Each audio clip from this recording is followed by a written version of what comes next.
ঢাকাই চলচ্চিত্রের চিত্রনায়িকা নুসরাত ফারিয়া, অপু বিশ্বাস, নিপুণ আক্তার, আসনা হাবিব ভাবনা ও চিত্রনায়ক জায়েদ খান সহ 17 অভিনয় শিল্পীর নামে হত্যা চেষ্টা মামলা হয়েছে। মঙ্গলবার গণমাধ্যমকে বিষয়টি নিশ্চিত করেছেন ভাটারা থানার ভারপ্রাপ্ত কর্মকর্তা।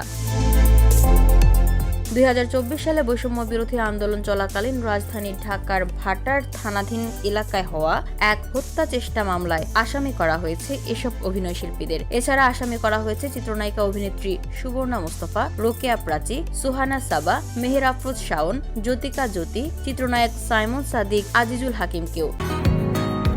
বসুন্ধরা, উত্তরা, বনশ্রী, কুড়িল ও বাড্ডা সহ রাজধানীর বিভিন্ন স্থানে অভিজাত ও অত্যাধুনিক মানের ফ্ল্যাট কেনার এক নির্ভরযোগ্য প্রতিষ্ঠান প্লেজেন্ট প্রপার্টিজ লিমিটেড। তাই আপনার স্বপ্নের আবাসনের জন্য আজই যোগাযোগ করুন। Pleasant properties limited, where destiny matches eventually. ক্ষমতাচ্যুত শেখ হাসিনা এবং তার সরকারের সংশ্লিষ্ট 283 জন ও অজ্ঞাতনামা 300-400 জনের বিরুদ্ধে ঢাকার সিএমএম আদালতে মামলাটি করেছেন এনামুল হক। আসামিরা বৈষম্য বিরোধী ছাত্র আন্দোলন দমন করার জন্য বিপুল অর্থ যোগান দিয়েছেন বলে মামলায় উল্লেখ করা হয়েছে। এ ব্যাপারে ভাটারা থানার ভারপ্রাপ্ত কর্মকর্তা জানিয়েছেন, সব ধরনের আইনি প্রক্রিয়া মেনেই মামলার কার্যক্রম চলমান রয়েছে।